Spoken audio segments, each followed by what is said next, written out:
Bennedict Mathurin is an Indiana Pacer. I want to talk about what his fit will look like with this new look Pacers team, how he will fit into Rick Carlisle's system, how he will play alongside Tyrese Haliburton, what the future of the Indiana Pacers looks like with their new shiny sixth overall pick. We'll break it all down today on the Locked On Pacers podcast. You are Locked On Pacers, your daily Indiana Pacers podcast, part of the Locked On Podcast Network, your team every day.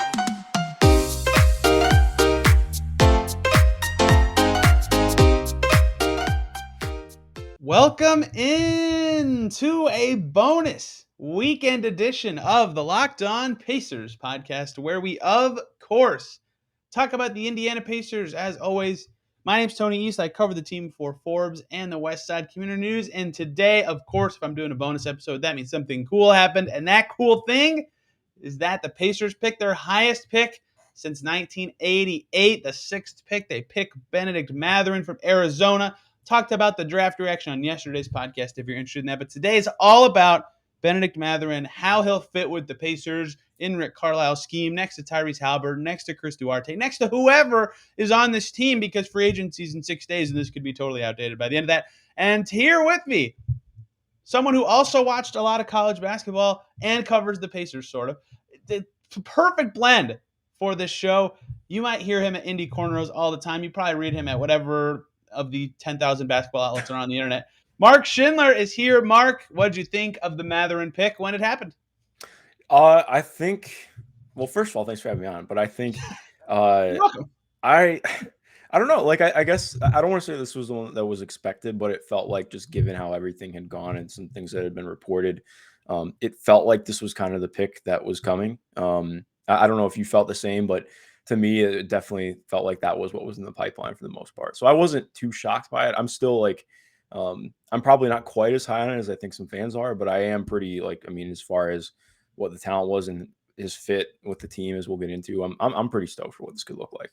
You're not as high on him as I am. I had him fifth. I was one of the Ben Mathurin Benedict. I got to get that out of my head. Truthers in this cycle. One of the few. Jake Rosen was roasting me for that. Not roasting. That's a little harsh, but was trying to talk me back from that during this process. So, yes, like you, I also expected he would be the guy, assuming the top five went as surmised. I think if that had changed, it would have been different. But yeah, I expected if it went as predicted, he would be the guy. Dyson Daniels could have snuck in that mix. So I think he was the right pick based on my own evaluation of these guys. But that doesn't really matter. He's on the team now. What they did, what they could have done, doesn't matter anymore. The draft is over. I don't care about that anymore. What I do care about is how he will fit with this Pacers team. You tweeted something out about the Pacers finally being athletic. I think that's a very astute observation given where this team is headed. And people were jokingly asking, I think it was James White actually. James asked all three new prospects what if they thought about what it'll be like to catch a lob from Tyrese Haliburton with the Pacers. So that's where I want to start. His fit next to, with whatever you want to call it, Tyrese Haliburton. Mathurin could play 2, 3. I don't care. It doesn't matter. They're both wing-ish, guard-ish spots. Anywho, I think that where Mathurin was really good at Arizona was in transition. Now, he had the ball a fair amount, and that will not be the case as often with the Pacers. Tyrese Haliburton will have the ball in transition with the Pacers. But I think that as transition attackers, as speedy athletic dudes, that is where the most natural fit comes. And there's not a ton of transition possessions every game, but in those situations, having two higher IQ, speedy athletic guys in Haliburton and Mathurin, or even semi-transition against like a jaded defense, those two guys, that's where they will really pop together to me. Yeah, no, I think you labeled it out pretty well right there. I don't know. Geez, it took me 7 seconds to say that. Like, I view him, like, even at Arizona, I think that he was really good at leaking too, even without having the ball in his hands. Right. Which makes me really enticed about that. Like, he fills lanes extremely well. It seems like a small thing, but like, we've seen guys who don't fill lanes well, and it just, like, it's clunky. I think there's just a lot there that makes me excited. Like, this team, Caitlin and I have talked about a ton on the pod. Like, that they didn't really lean into pace after the trade deadline. They did for a little bit, and then it kind of died down after the All-Star break. Like, especially based on the picks yesterday and where this team is headed, I mean, this is definitely a team that is going to feast in transition. And I would imagine I would have questions if they're not leaning into it like fully. Like, this is a team that should be, without a doubt, like top 3 in pace next year, just based on what the roster is. They said it all the time. Like after the trade Yeah. deadline, They all of said it a March, lot, but they yeah. said it a lot. Yeah, and I agreed. Like Haliburton is very good at when people are moving a lot and the game is going fast, at still reading what's happening, and that's a very valuable skill. And yet I mean, some of it was that their half court defense was so bad that Oh they yeah, it was couldn't get terrible. into transition a lot. But they were not good at capitalizing. And I, like you, expect that their pace numbers, and that it also cooked into that, is not just transition, is just how fast your half court offense is. But I expect they'll be a top 10 pace team next year. The Haliburton being a big reason why, potentially a Brogdon trade being a big reason why. If he's no longer on the team, Mathurin's fit next. Haliburton's part of that too. And in the half court, what's enticing to me, I buy Mathurin as a shooter. I don't know where you stand on that, but Oh, uh, definitely. Yeah, he's one of the he didn't normally get mentioned as it, but I would consider him one of the best shooters in the draft. yeah, definitely off ball. I don't know if he'll be a pull up guy, at least not right away. I mean, I have no expectations for rookies anyway. But as an off ball guy, I think he'll be a good shooter pretty quickly. And Haliburton can pull up and dish. And so, lo and behold, if they're with Duarte, look at this. The Pacers have 3 shooters at the floor at the same time. Has that happened? I mean, in Never. forever. That hasn't happened since like Vic was randomly on fire for that half season. Yeah, no, it's been a minute. Like I mean, even just thinking back to last year, like it never felt like Malcolm's shot was ever there. Like I know he shot better last year than he did the year before, but even then it felt very up and down. Karras, if he didn't have the ball in his hands, that wasn't going in. So like yes, very much so. It's like wow, there's multiple players who I think are actually going to get guarded like shooters is the important part. And part of what makes it so exciting as well, like even like I might be higher on Mathurin as a shooter than you are. Like I think like in terms of what he does as a contested shooter, again, like it'll be interesting to see how that plays out. I think that's more long-term development than something we're going to see next year. But like he's really unbothered by contests, even on if it's a catch and shoot or anything. Like he's very good at just being unfazed, which is a skill in and of itself. But even more importantly, like he's one of the best cutters in the draft and has insanely good skills to set himself up to get the most out of his cuts, but also like he's so explosive around the rim. He was really lethal just attacking backdoors on 45 cuts, or even just if he's in the corner, his helper, I mean his defender is tagging the roll and he comes in, like he's very capable of rising up and catching a lob. So there's just a lot more dynamics with him that make him exciting. And I think like that's part of the thing too. Even when this team, like when they had quality players in the half court, like I think they always lacked that kind of ability. Like yes, somebody could cut on the 45, like we saw from Miles all the time during Bjorkgren's year. But like, who is coming baseline that's an actual lob threat? Like that's different this year. So I'm really excited about how that could look. Yeah, they didn't also have anyone to throw lobs. Yeah, in that's the a good past, point too. and that's a trait with Haliburton too that'll be helpful. But like, I mean, Karis LeVert kind of like to throw lobs sometimes. Darren Collison, I don't know if I ever saw him throw an alley oop in my life. They are, that will change. They will be a high flying team this year. It's funny you talk about his shot selection. What's the perfect word to describe what you just said? I don't want to say trigger happy. That sounds like a mean thing, but the way he gets shots up, I put that in yellow on my notes list, and it's obvious, the obvious color coding, like traffic lights, green is good, red is bad, yellow is neutral, because he's willing to take any shot, which is good and bad. I can't Yeah. describe it. Like he'd have a defender on him and take a long two, and he loves this push shot thing, and he makes them. It's fine. It's kind of unique. So sometimes I was kind of like, that's a reset play. That should not be a shot. But I, in general, agree that the shot will be good, and maybe he'll be a shooter faster than I'm thinking, even with the ball, not even requiring a setup. And another fact here that is helpful for him is that Arizona runs some NBA stuff. Like not Yes. Very. really complicated, but they are one of the more advanced college offenses. It's not as, high-low big Benny or Yeah. anything like that. There's a lot more intricate cutting. There's a lot more movement. They ran floppy all the damn time, which, Carlisle's not a huge floppy guy, but I think the fact that he has been through first of all, the NBA Academy, and then transitioned to an Arizona team, 2 head coaches, but his final year there, having that sort of NBA style in place will really suit him well to the way Carlisle wants to play, both being fast, if they mean what they say, and because he'll already be prepared for kind of the angles, the slitheriness required to wiggle free and the kind of stuff the Pacers will want to run.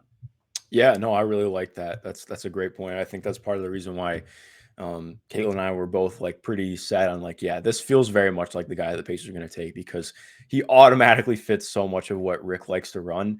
And I mean, obviously without reporting, like I'm sure that factored in quite heavily into the decision to draft him. I'll tell a story after a break, but keep going. Awesome. Well, yeah, with him too, what's interesting, like I like what you bring up with the shot selection. And I think part of what's interesting is like he does definitely get tunnel vision. Like I think that I could pull any number of screenshots I have from this year of him.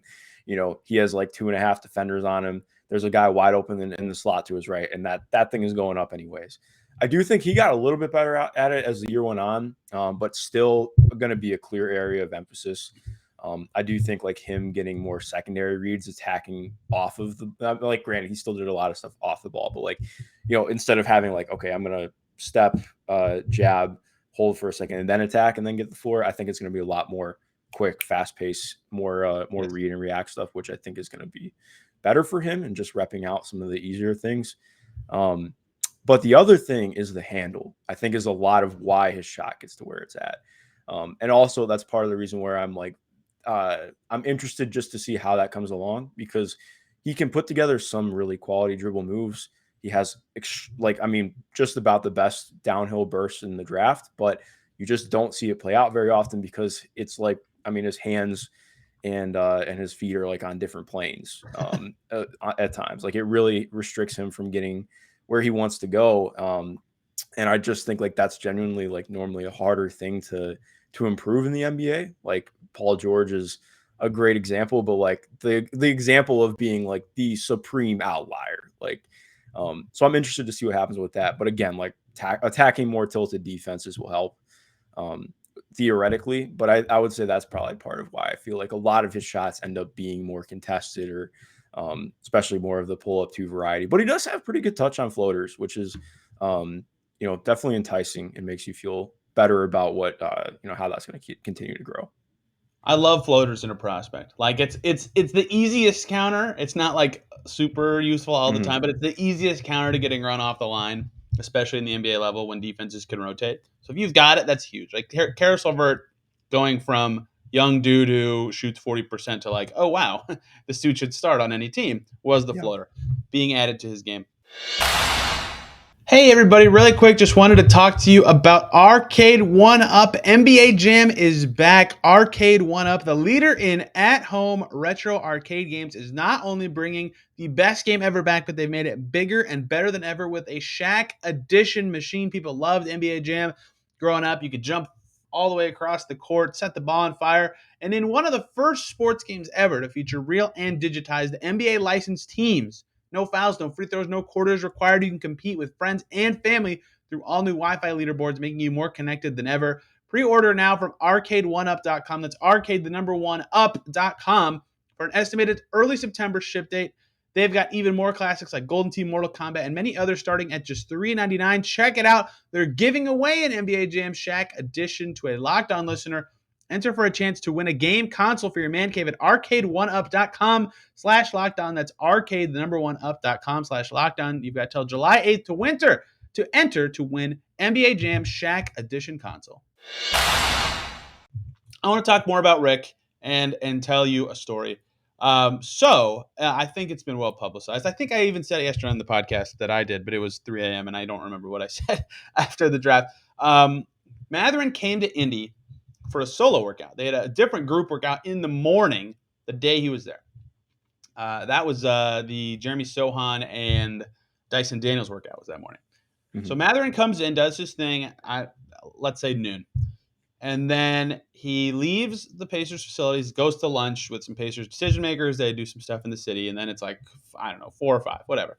I'm telling too much story here. But anyway, he doesn't have to leave for his next workout till the next morning. So he's just chilling in Indy. And he's with Rick. This is how the story goes. Rick and Benedict told us this at the presser. He was like, can I use the Pacers facilities for a workout tonight?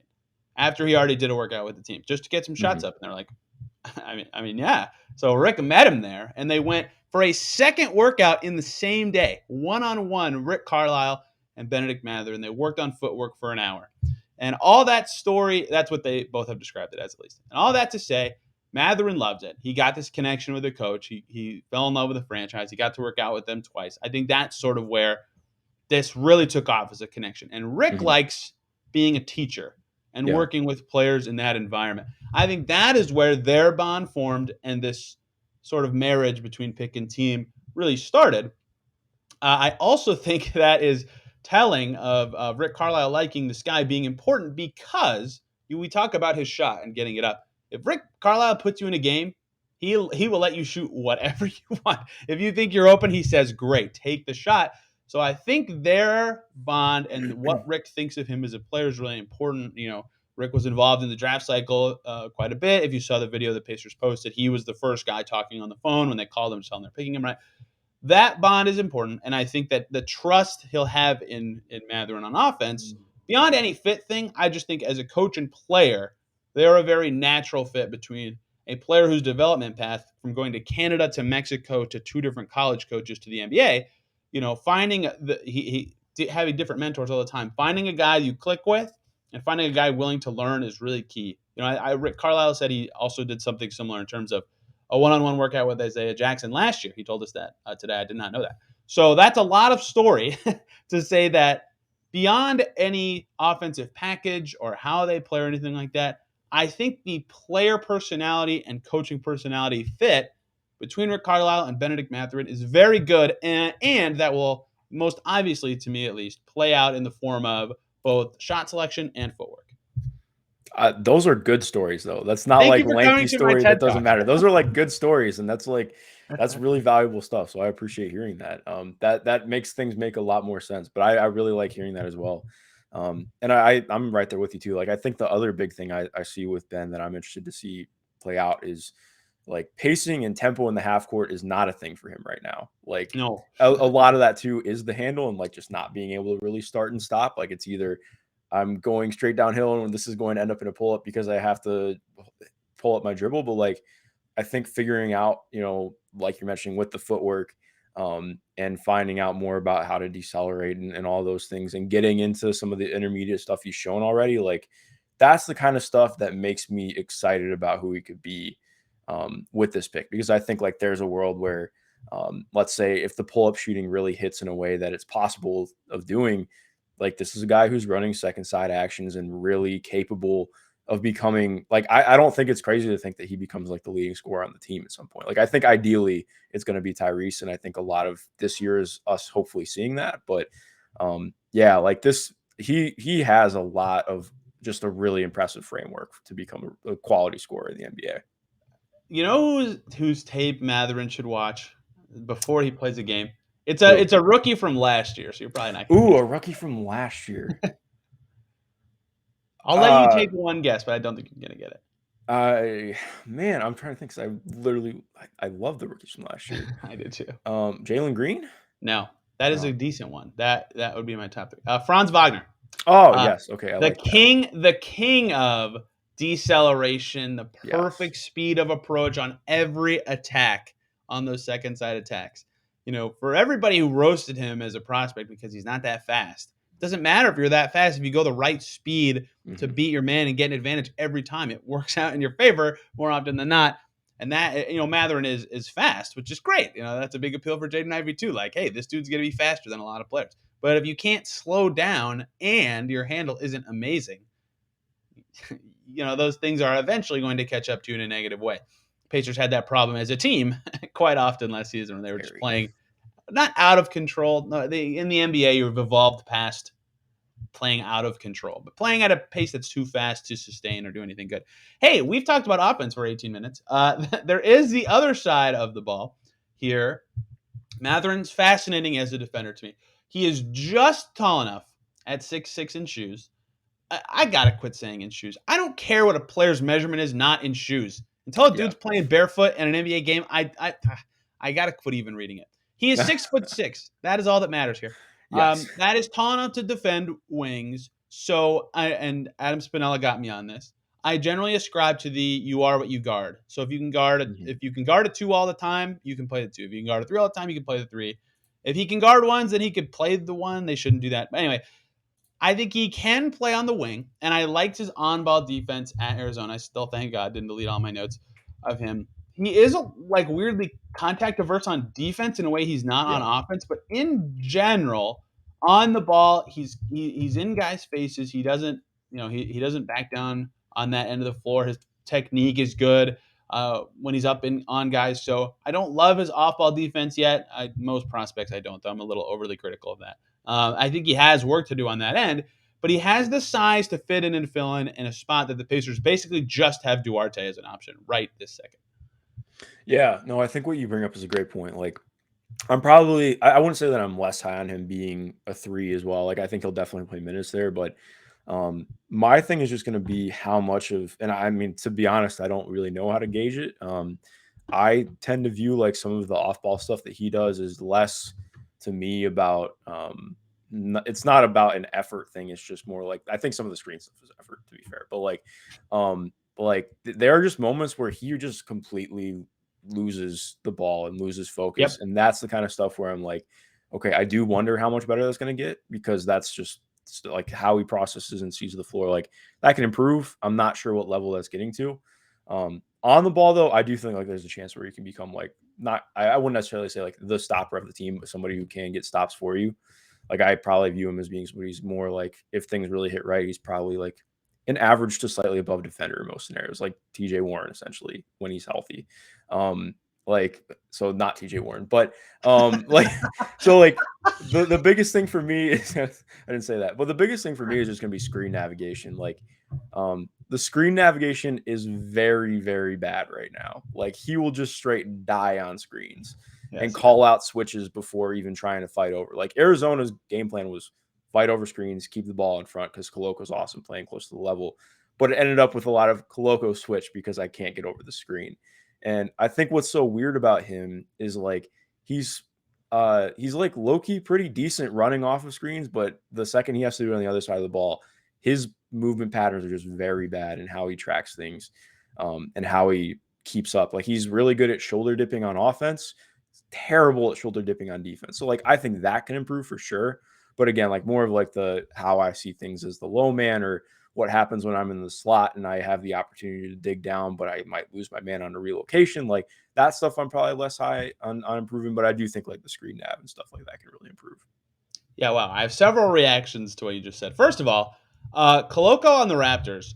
I'm going 18 months until everyone's like, wow, how did this guy fall the second round? Like that's why I wrote about it today, dude. A perfect spot for a guy like that to develop is in Toronto. Like he's just going to be awesome there. There are a lot of teams where I've been like, okay, whatever, he'll just be a guy. Like he is going to kill it on that basketball team. You wrote about him already? I didn't see that. Yeah, no, I wrote about him this morning. I was also on Locked On Raptors. Making the rounds, man. Dude, this is the time for it. He's going to kill it there. Unrelated to the Pacers. Back to the Pacers. Yeah, it's weird how I put the word I put in my notes was slithery. I think I already said it once on this show.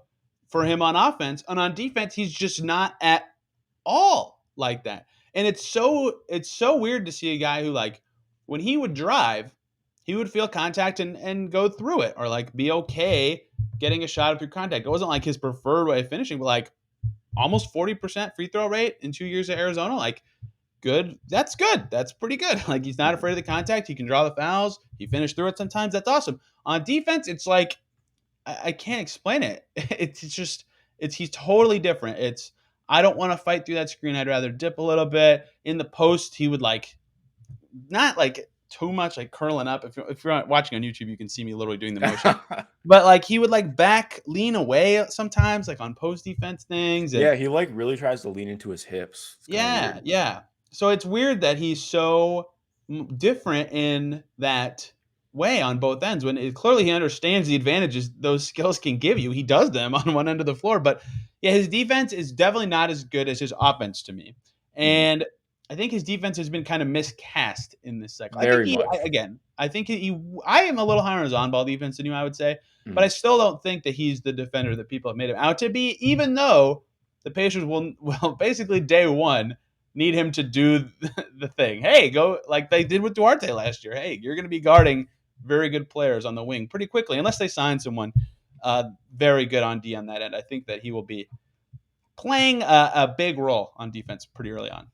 Yeah, no, I agree. Like they're going to need him to. I think that's the only thing coming out of the draft yesterday where, and I don't know if we're going to talk about Kendall at all, but like Again, for it a little. makes it, yeah, it does make it a little bit more like, okay, what's happening in the off season? Because I do still think like the biggest thing that this team, and as much as KP has talked about it too, like this team needs to be better defensively next year.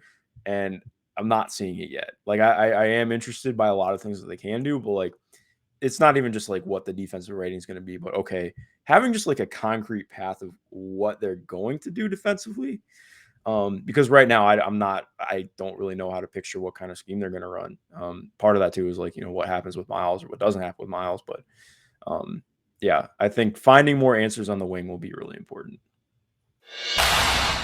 One more short break, guys, so I can talk to you about betonline.net, your number one source for all of your betting needs and sports info. You can find all the latest sports developments, league reviews, and news, including this year's NHL playoffs and Major League Baseball, all over at betonline.net. They are your continued source for all your sports wagering information, including live betting, esports, and scores. And betonline.net remains the best spot for all of your sports scores, podcasts, and news this season. BetOnline.net, the fastest and easiest way to check in on all your favorite sports and events, including MMA, boxing, and golf going on all right now this weekend. Head over to that website today or use your mobile device to learn more about the trends in the action over at BetOnline.net. BetOnline is where the game starts. I could not agree more. It's really hard to know because of the trade buzz and the free agency buzz what that will look like. I don't even know if Kendall Brown will be like a two-way guy or a roster guy, right? Like last year's 48th pick was, I hate that I have to say his name, was Sharif. And as much as I loved him and hated that he fell to 48, he got a two-way. 2 years ago, the 48th pick got a two-way as well. I only know that because I was doing research earlier. I still don't remember who it was. I was at their the press conference today, and I completely forgot. But anyway, Kendall could be a guy who's barely even with the team, like at times this season. If he's a two-way guy, he won't be playing that much. So, yeah, they might not have that many bodies in terms of the wing. And they're already at 17 right now. They haven't done any trades yet. Not to interrupt you, did they announce the two ways yet? Because No. like I had somebody ask me about that today, and I was thinking about it like because I know Rick kind of likes Nate Hinton because obviously he spent time in Dallas and he came back multiple times last year. So I wonder if they'll keep him around again, and Gabe York as well. So that'll be interesting. They have been around the facilities. I've seen them in Indy a lot this summer, but I don't know that they will be back. But they can't. Like, I guess they could technically get it out there that they're going to sign a guy to a two-way, but they have guys under contract on a two-way now. So that would be kind of telling. No, we don't know who they are yet. We do know they have 3 Exhibit 10 guys in who could, in theory, be jiving for those spots. But no, we have no idea. I mean, maybe it's Hinton, maybe it's York, maybe it's one of the Exhibit 10s that already signed, maybe it's Brown. I don't know.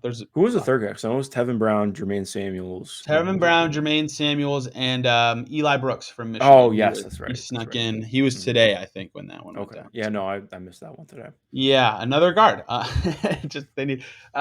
So I think because they're a cap space team, you know what? Let's just talk about the other 2 picks here at the end. But this has mostly been a Mathurin show. I think if I'm the Pacers, because I have the resources to do it, I would give Brown a full deal, like an NBA deal. Yes. If they were a more full roster or a competitive team, I would probably go with the two-way. But I think they're in a position where they can be comfortable. Especially, I shouldn't buy this again. They claimed they had him in their first round today. Now, every team ever will say that at the press conference. You never truly believe it because they said they graded Cassius Stanley as a first rounder and then they gave him a two-way. So, do I actually believe that? I don't know. But I had him as this time. I did not have Cassius Stanley even close to the first round. I actually did have Kendall Brown in the first round, so I can give them some benefit of the doubt today. Anywho, it's possible they give him a full deal and he's like in the mix for minutes there because they have nothing right now. But also, like after these 3 Exhibit 10 guys, maybe they trade Brogdon, maybe they trade Turner, Buddy, TJ, the cast of characters you've heard their names a million times. They had to take back something. It's not like they could just trade him for nothing. It's like they're low on roster spots. Like they need to sign a wing at some point, or else Kendall Brown might be a guy they have to play like pretty quickly in the process.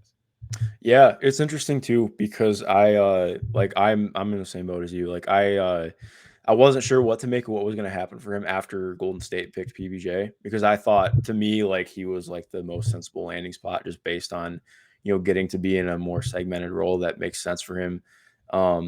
But he's interesting just because he's so raw. Like even Right. defensively, like he has some really interesting tools. He can do some good stuff at the point of attack, but like off ball defense is like an adventure with him.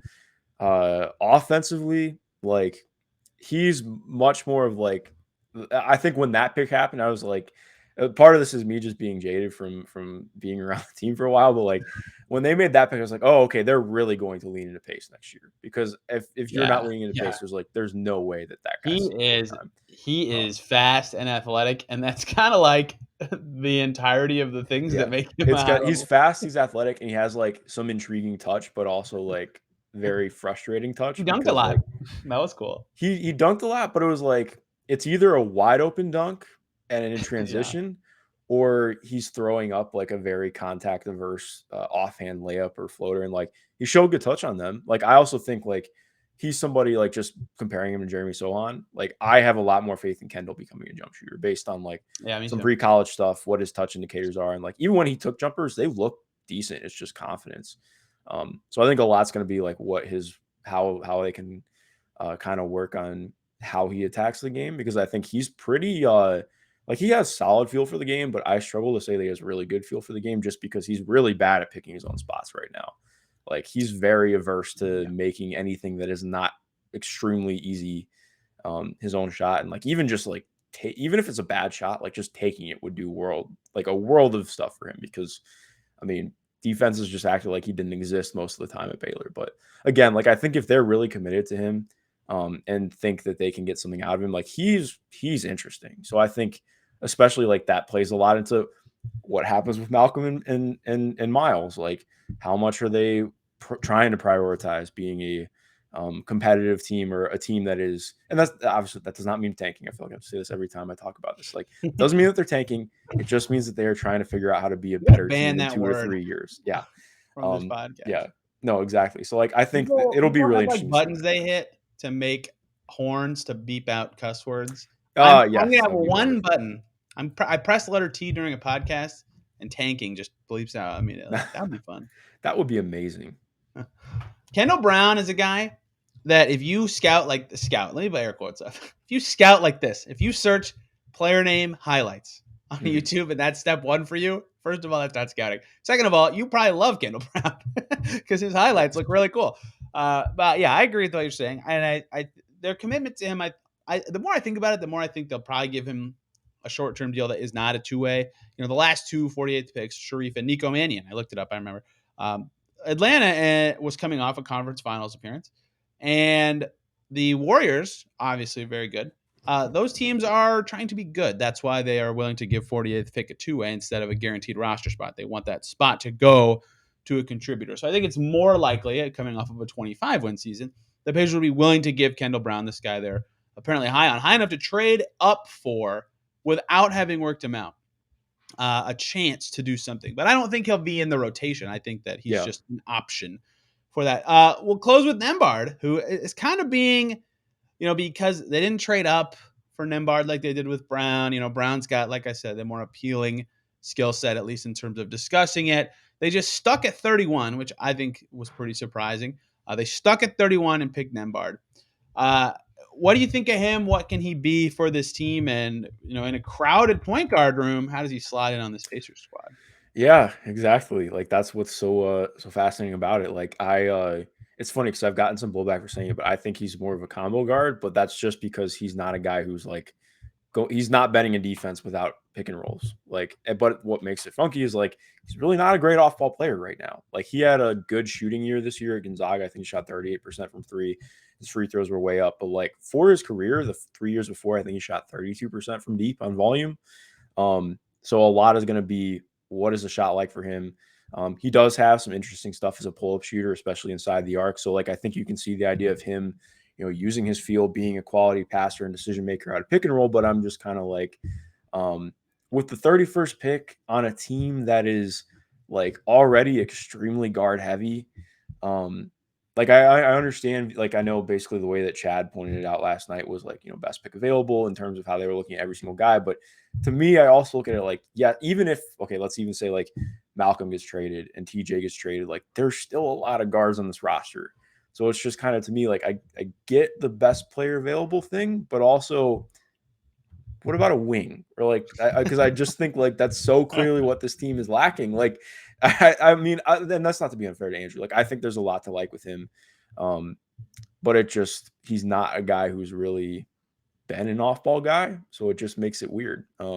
Like, granted, like you need guys who can come off the bench and be able to handle the ball. I will say too, Caitlin brought this up on pod, but like this is not this is bad for Lance. This is definitely bad for Lance. Lance Stevenson and to a lesser extent Dwayne Washington yeah, did not have good draft nights. Yeah.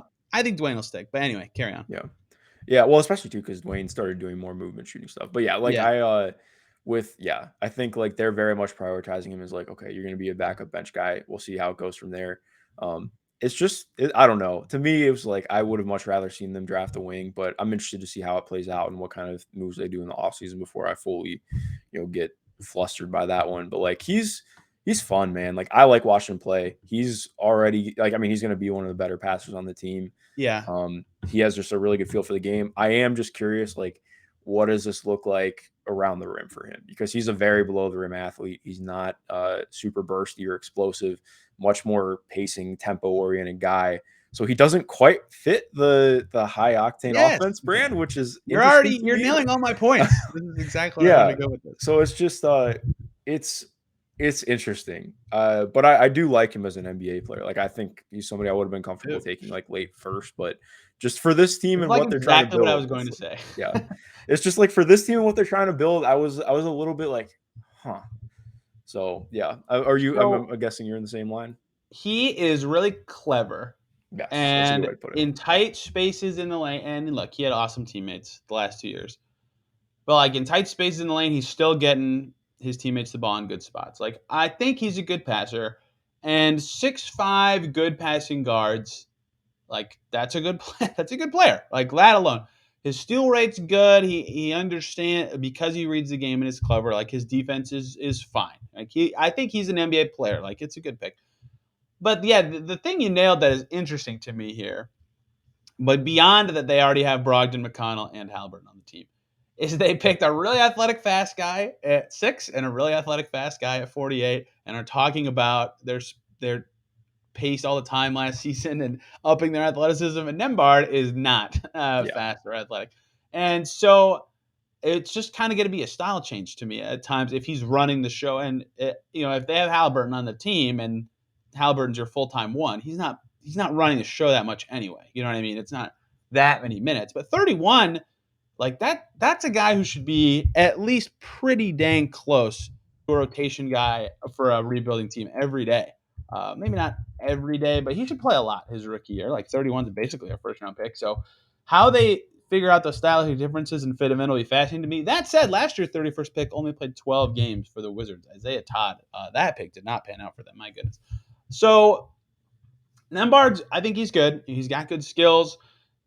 They might require some. I don't want to say they're going to have to change the way they play when he's in there. I just think that it'll look different because of the way he is. And I think also if they try to stick with the same style, rookie point guards usually suck anyway. He could look like he's going through some growing pains to start the season. We will see though, because we talked about Franz Wagner briefly earlier. Nembhard does not get sped up, and sometimes for rookies that does make you stand out when you can read the game in year one. Yeah, it'll be interesting to see. Like I know, like Rick really likes to toy with guys' shots and work with them on their shooting himself, and I think like maybe if he sees something there with him, that could have played a part in it.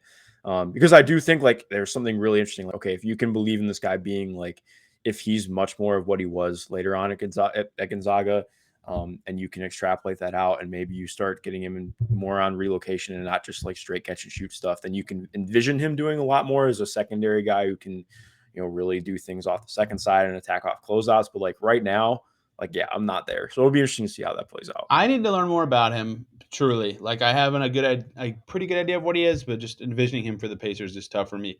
Mark, I will close with this.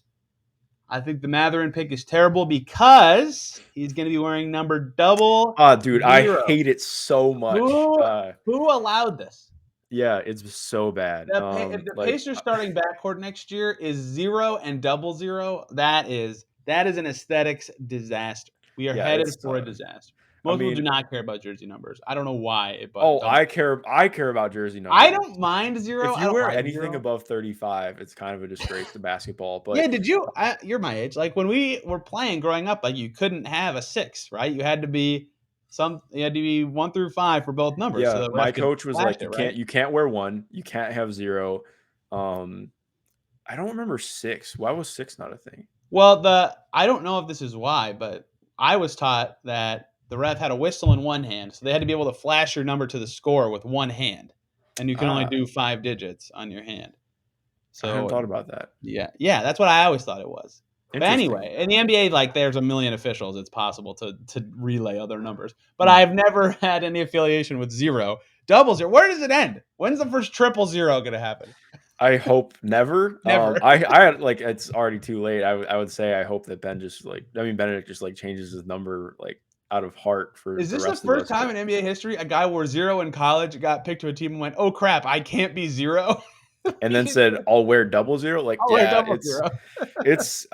I'm not the biggest fan. I liked his suit a lot last night. The Axe Yeah. little carrying pouch, not so much. I know that get your money, man. I appreciate it, but like being sponsored by Axe and wearing 00, that's a tough start. It's a very tough start. Thankfully, I'm a fan of him as a player. We'll Yeah, get yeah, past these aesthetic disasters. I'll find a blur filter somehow for his jersey during perfect. games.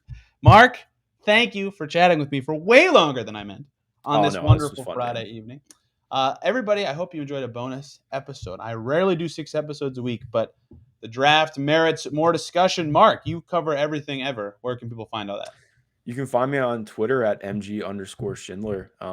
Appreciate you having me on, man. This was fun. I'm always pretty active there, and my pin tweets are only going to be my closest thing. So, I have my biggest thing that I'm going to be doing this week. I have a pretty big feature coming out on Monday that I still have to. I'm done transcribing everything. I got all the interviews wrapped up yesterday, finally. But yeah, so keep an eye out for that. We love good features around here. Everybody, if you listen on the weekend, thank you for taking time out of your weekend to hear me talk about Pacers basketball, especially if you're still listening, because that means you spent a long time of your weekend listening to me talk about Pacers basketball.